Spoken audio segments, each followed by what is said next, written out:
मैं ये मानता हूं जिस तरह से लगातार हमारे लोग काम कर रहे हैं, हमारे पार्टी के प्रति, संगठन के प्रति लोगों का समर्थन बढ़ रहा है, तो इस तरह की साजिशें होनी जारी है, इनसे घबराने की जरूरत नहीं है।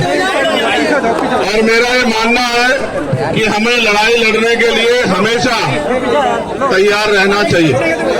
तो मैं अपनी बात आपसे रख रहा था, वो बात ये है कि जिस तरह से भारत के संविधान ने सभी धर्मों को बराबर का सम्मान और अपने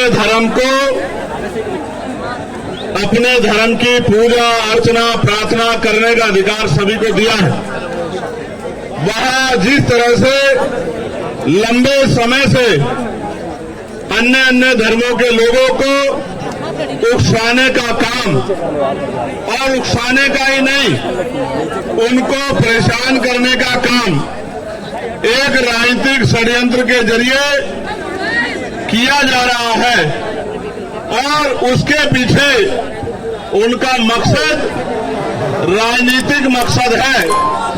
हमें बहुत समझदारी से, बड़ी जिम्मेदारी से अपने इस कार्य को, जो संविधान की रक्षा का भी है और जो कार्य देश में अमन, भाईचारा, प्रेम बना रहे और देश एकजुट होकर तमाम तरह की गैर बराबरी, तमाम तरह के जुल्म और तमाम तरह की जो समस्याएं जनता के सामने आ रही हैं, उनके खिलाफ लड़ाई लड़े।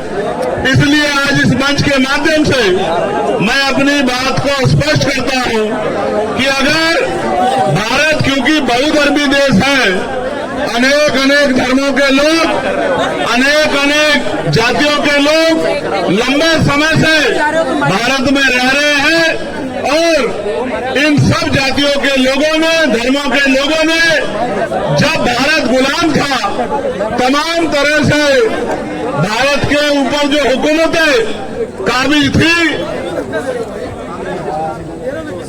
भाई पीछे को खड़ा हो, पीछे को, जो हुकूमतें काबिज थी, यानी कि अंग्रेजों की सरकारें, उनके खिलाफ मिलकर लड़ाई लड़ी थी। और लड़ाई भी ऐसी नहीं लड़ी कि थाली में सजा के आजादी मिली हो, लड़ाई भी इस तरह लड़ी कि जाने कुर्बान करनी पड़ी। बहुत सारे बड़े पैमाने पे हर सभी धर्मों के लोगों ने बलिदान दिए, तब जाकर देश आजाद हुआ।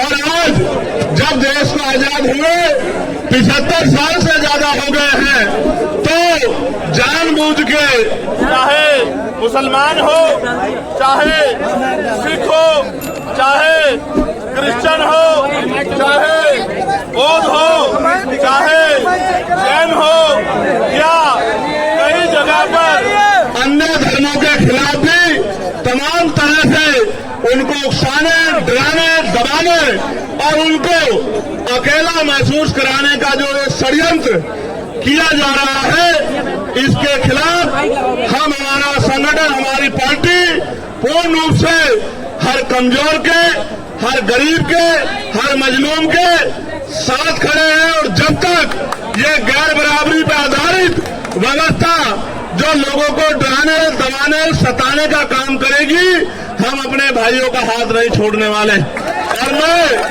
ये भी कहना चाहता हूं अपने भाइयों से भी, आज का कार्यक्रम जब वो रख रहे थे तो मैंने उनसे कहा कि जब आप कार्यक्रम करने जाएंगे तो आपके ऊपर झूठे मुकदमे लगा के जैसे आप सड़क पे आओगे आपको डराने का काम किया जाएगा। इसलिए इस काम की जिम्मेदारी जिन लोगों को, जो सबको अपना भाई बना के एकजुट होकर चलना चाहते हैं, उन भीम आर्मी आजाद समाज पार्टी के लोगों को अपने हाथों में उठानी चाहिए।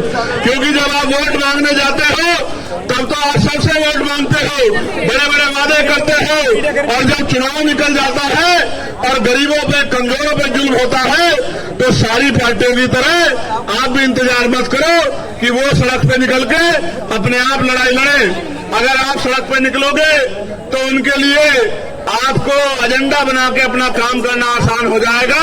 मैं आपको विश्वास दिलाता हूं, आपको पता होगा जिस शख्स ने पैगंबर साहब पे टिप्पणी की थी उस पे मुकदमा लिखवा के जेल भिजवाने का काम भी हम ही लोगों ने किया और हमारे लोगों ने गाजियाबाद में आंदोलन किया और अरेस्ट कराने का काम किया।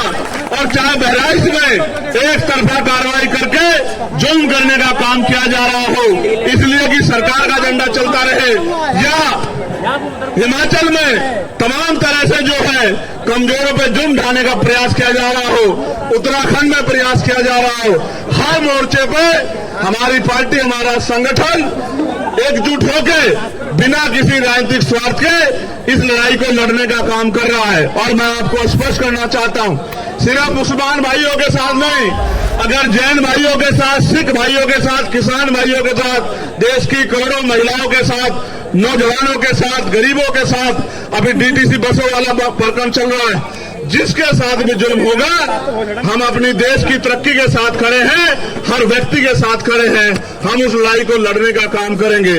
और मैं आपको विश्वास दिलाता हूं आगे किसी भी आंदोलन में आपको स्वतः आगे नहीं आना पड़ेगा। जब जब कोई जुल्म होगा हम लोग उस लड़ाई को लड़ने का काम करेंगे। और याद रखना, ये जो आरएसएस के लोग हर जाति धर्म के लोगों में घुस गए, इनके विचार को मानने वाले लोग हर जाति में है, हर धर्म में है, इनसे भी हमें सावधान रहना पड़ेगा। क्योंकि जब हम इनकी बातों में आते हैं तो फिर जो है इनके मोहरे जो है हमारे लोगों को परेशान करने का काम करते हैं, सरकार के एजेंट बनने का काम करते हैं। इन एजेंटों से भी हमें सावधान रहने की जरूरत है और मिलकर इस लड़ाई को, ना कोई एक जाति ना धर्म, पूरे देश की लड़ाई है या नहीं, ये बताओ। अगर किसी पे अभी जुल्म होता है तो पूरे देश को इकट्ठा खड़ा होना चाहिए, नहीं होना चाहिए? अगर किसी को सताया जाता है तो सबको उसकी आवाज उठाई जानी चाहिए, नहीं जानी चाहिए? मैं आपको विश्वास दिलाता हूं, आप इसी पेड़ के नीचे हमने पहलवान बेटियों के सम्मान की लड़ाई भी लड़ने का काम किया था। आप सबको इस बात को याद रखना चाहिए। और आप जानते हैं पार्लियामेंट में भी उन पहलवान बेटियों के सम्मान की लड़ाई को लड़ने का काम आपके चंद्रशेखर आजाद ने किया था।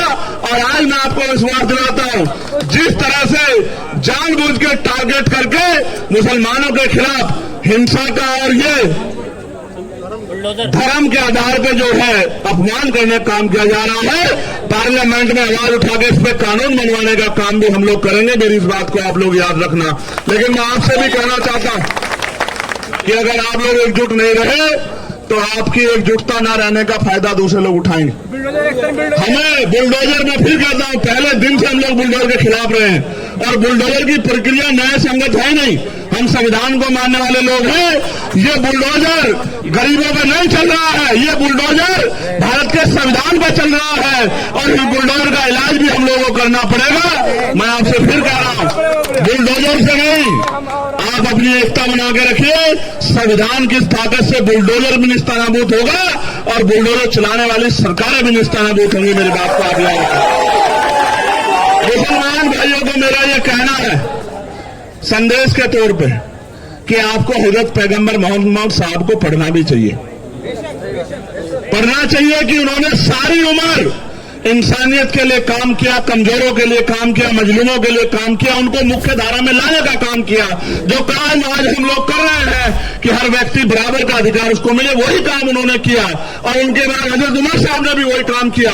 आपको पढ़ना चाहिए। आज तो हमारे बादशाह देखिए कैसे, तब के बादशाहों में रब के बादशाहों में फर्क भी देखिए। आज तो बादशाह 8,000 करोड़ के हेलीकॉप्टर हवाई जहाज से चलते हैं, वो तो पैदल भी चलते थे तो अपने बराबर वाले का ख्याल रखते थे। तो हमें समझना चाहिए, धर्म से बढ़कर भी इंसानियत के तौर पे भी हमें समझना चाहिए कि हमारे बड़ों ने हमें क्या सिखाया। हम तो अगर हम उनके रास्ते पे चलेंगे तो कोई मुसीबत हम पे पाबंद नहीं होगी। हमें अपने बड़ों को पढ़ना चाहिए। और सभी धर्मों में अच्छे लोग हैं, सभी धर्मों में अच्छे रास्ते दिखाने वाले पीर पैगंबर हुए हैं, महापुरुष हुए हैं। हमें उनको भी पढ़ना चाहिए और देश के संविधान के साथ खड़े होकर संविधान के आधार पर आगे बढ़ना चाहिए। इसी से हमारी तरक्की सुनिश्चित होगी। और आपको मैं कहना चाहता हूं, मॉडर्न एजुकेशन स्वीकार करो, पढ़ो, डॉक्टर बनो, इंजीनियर बनो, वकील बनो, जज बनो, पटवारी बनो, सेक्रेटरी बनो, आईएएस बनो, आईपीएस बनो, सिस्टम का हिस्सा बनो और कुर्सी पे बैठ के अपने लोगों को आगे बढ़ाने का काम करो। इसके अलावा कोई रास्ता तरक्की में नहीं है। आजादी से पहले सरकारी नौकरियों में आपका क्या परसेंटेज था, आज क्या है आप देखो, कमी कहां रह गई।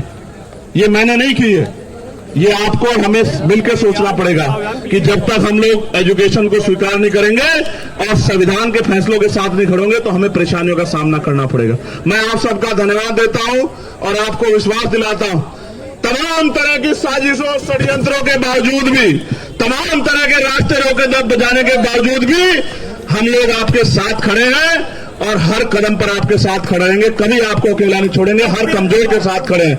बहुत बहुत धन्यवाद। जय भीम, जय भारत, जय संविधान। और ऐसे अपनी मुट्ठी ऐसे बंद करो एक बार, बताओ एकता में शक्ति है या नहीं है, बताओ जिस मुल्क के लिए इतनी कुर्बानियां दी, मुल्क हमारा है या नहीं है, बताओ क्या अपने मुल्क की तरक्की को मजबूत करना हमारी जिम्मेदारी है या नहीं है, जिस मिट्टी को 5 बार सजदा करते हो उस मुल्क का ख्याल रखना हमारी जिम्मेदारी है या नहीं है। तो फिर हमें किसी को सेकुलर होने की या देशभक्त होने की गवाही देने की जरूरत नहीं है, बस जरूरत है एकजुट होकर आगे बढ़ने की और हमेशा आगे बढ़ते रहने की, पॉजिटिव सोच रखने की। बहुत बहुत धन्यवाद।